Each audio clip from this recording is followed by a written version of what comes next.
KIADB ಬಗ್ಗೆ ನಿಸ್ವಾರ್ಥ ಸೇವಾ ಸಮಿತಿಯಿಂದ ಗಂಭೀರ ಆರೋಪ. ಕೆಐಎಡಿಬಿಯಲ್ಲಿ ಭಾರೀ ಭ್ರಷ್ಟಾಚಾರ. ಉದ್ಯಮಿಗಳಿಗೆ ಜಾಗ ನೀಡಲು ಮಧ್ಯವರ್ತಿಗಳಿಂದ ಭ್ರಷ್ಟಾಚಾರ ನಡೀತಾ ಇದೆ. ಕೆಳ ಹಂತದ ಅಧಿಕಾರಿಗಳಿಂದ ಹಿಡಿದು ಮೇಲಿನ ಹಂತದ ಅಧಿಕಾರಿಗಳಿಂದಲೂ ಕೂಡ ಲಂಚವನ್ನ ಸ್ವೀಕರಿಸಲಾಗ್ತಾ ಇದೆ. ನಾವೆಲ್ಲ ದಲಿತರಿಗೆ ಸರಿಯಾದ ಜಾಗ ಕೊಡಲ್ಲ, ಆಮೇಲೆ ಎಲ್ಲೋ ಲಿಟಿಗೇಷನ್ ಇರಕ್ ಕೊಡ್ತಾರೆ, ಇಲ್ಲ ಅಫುತ್ತದ್ದು ಇರಕ್ ಕೊಡ್ತಾರೆ. ಅಲ್ಲಿ ಕೆಲಸ ಮಾಡಕ್ಕೆ ಆಗಲ್ಲ. ನಾವು ಫಸ್ಟ್ ಜನರೇಷನ್ ಎಂಟರ್ಪ್ರನರ್, ಓಕೆನಾ ಮೇಡಮ್? ನಾವು ಆಲ್ರೆಡಿ ನಾವು ಮಾಡಲ್ ನಾವು ಮಾಡಿದೀವಿ, ಅದು ರೆಂಟ್ ಅಲ್ಲಿ ಇದೆ. ಆ ರೆಂಟ್ ಇಂದ ನಾವು ನಮ್ಗೆ 2019 ನಮ್ಗೆ ಗೊತ್ತಾಯ್ತು ಈ ತರ ನಮ್ಗೆ ಲ್ಯಾಂಡ್ ಸಬ್ಸಿಡಿ ಸಿಗುತ್ತೆ ಅಂತ. ನಾವು ಅವಾಗ ಅಪ್ಲೈ ಮಾಡಿದ್ರೆ ನಮ್ಗೆ DIS ಇಂದ 2 ಎಕರೆ ಅಲಾಟ್ ಆಯ್ತು. ಅಲ್ಲಿಂದ ನಮ್ಗೆ 4 ರಿಂದ 5 ವರ್ಷವರೆಗೂ ನಮ್ಗೆ ಲ್ಯಾಂಡ್ ಕೊಡ್ಲಿಲ್ಲ. ಯಾವ ಬೇಸ್ ಮೇಲೆ ನೋಡಿ ಮೇಡಮ್, ಒಬ್ಬ ವ್ಯಕ್ತಿಗೆ ಲಿಮಿಟ್ ಕೊಡ್ಬೇಕು ಅಂತ ಇರುತ್ತೆ. ನಮ್ಮ ಹಿರಿಯರು ನಮ್ಮ CG ಅಂತ ಹೇಳಿ ಫೈಟ್ ಮಾಡಿ ಅವರೆಲ್ಲ ನಮಗೆ 70% ಸಬ್ಸಿಡಿ ಕೊಡ್ತಾರೆ, ಸುಮಾರು ಸಬ್ಸಿಡಿ ಕೊಡ್ತಾರೆ. ಕೆಲವೊಬ್ಬ ಮಿಕ್ಕಿದ ಬ್ರೋಕರ್ಗಳು, ಯಾಕಂದ್ರೆ ಅವರೆಲ್ಲ ಈ ಟ್ರಾನ್ಸ್ಗಳು ದಿವಸ ಅದಾಗ ನಾವಿಲ್ಲ. ಆ ಬ್ರೋಕರ್ಗಳು ಏನ್ ಮಾಡ್ತಾರೆ ಅಂದ್ರೆ ಹಿಂದರಿಂದ ಎದೇ ತರ ಪ್ರಾಜೆಕ್ಟ್ ಅಪ್ರೂವ್ ಮಾಡ್ಕೊಳ್ತಾರೆ. ಎಲ್ಲಿಂದ ಎಲ್ಲಿಗೋ ಎಡೆಗೆ ತಗೊಳ್ಳೋದು. ಒಂದೇ ವ್ಯಕ್ತಿ ಒಂದು SC ಅಂತ ತೋರಿಸಿದಾನೆ, SC ಅಂತ ತೋರಿಸಿದಾನೆ, ಮತ್ತೆ ಇಲ್ಲಿ SC ಅಂತ ತಗೊಂಡಿದ್ದಾನೆ. ಒಬ್ರಿಗೆ 2 ಎಕರೆ ಲಿಮಿಟ್ ಇದೆ ಅಂತ. ಆ ತರ ಲಂಚ ಕೊಟ್ಟರಷ್ಟೇ ಜಾಗ ಮಂಜೂರು ಮಾಡ್ತಿದೆ ಕೆಐಎಡಿಬಿ. ಈಗಾಗಲೇ 8 ರಿಂದ 10 ಜನರಿಗೆ ಮೋಸ ಮಾಡಿರುವಂತಹ ಮಧ್ಯವರ್ತಿಗಳು.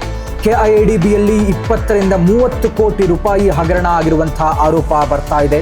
ಒಂದೇ ವ್ಯಕ್ತಿ ಮಾನವ ಮಂಜುನಾಥ್ ಅನ್ನೋ ವ್ಯಕ್ತಿ ಒಂದೇ ವ್ಯಕ್ತಿ ತನ್ನ ಜಾತಿ SC ಅಂತ ತೋರಿಸಿ ಜಾಗ ತಗೊಂಡಿದ್ದಾನೆ, ST ಅಂತ ತಗೊಂಡಿದ್ದಾನೆ.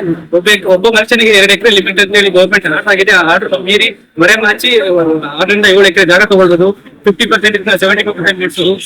ಮತ್ತೆ ಪಾರ್ಕಿಂಗ್ ಜಾಗನೆಲ್ಲ ಕೆಲವು ಅಧಿಕಾರಿಗಳು ಶಾಮೀಲಾಗಿ ಪಾರ್ಕಿಂಗ್ ಜಾಗ ಸಹ ಈ ತರ ಮಾಡಿ ಲೇಔಟ್ ಮಾಡಿ ತಗೊಂಡಿರೋದು, ಈ ತರ ಎಲ್ಲ ಮಾಡ್ಕೊಂಡು ಕೆಲವೊಬ್ಬರು ಅಮಾಯಕರಿಗೆ, ಕೆಲವು ಫಾರ್ ಎಕ್ಸಾಂಪಲ್ ಇವನ್ನೆಲ್ಲ 4 ಎಕರೆ ಸಹ ಜಾಗ ತಗೊಳ್ಳೋಕೆ ಕಷ್ಟ ಆಗಿದೆ.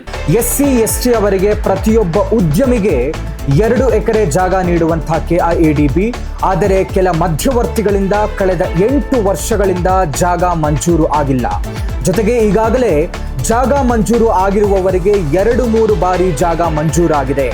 ಕೆಐಎಡಿಬಿ ನಿಯಮದ ಪ್ರಕಾರ ಒಬ್ಬರಿಗೆ 2 ಎಕರೆ ಜಾಗ ಮಂಜೂರಾಗಬೇಕು.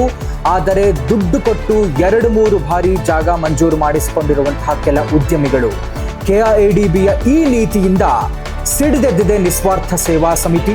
ಕೆಐಎಡಿಬಿ ವಿರುದ್ಧ ದೂರು ನೀಡಲು ಬಂದಿರುವಂತಹ ನಿಸ್ವಾರ್ಥ ಸೇವಾ ಸಮಿತಿ ಕೆಐಎಡಿಬಿ ಕೇಂದ್ರ ಕಚೇರಿ ಎದುರು ಶಾಂತಿಯುತವಾಗಿ ಯಾವುದೇ ಧಿಕ್ಕಾರವನ್ನು ಕೂಗದೆ ಸೇವಾ ಸಮಿತಿಯ ಕಾರ್ಯಕರ್ತರು ಪ್ರತಿಭಟನೆಯನ್ನು ನಡೆಸಿದ್ದಾರೆ.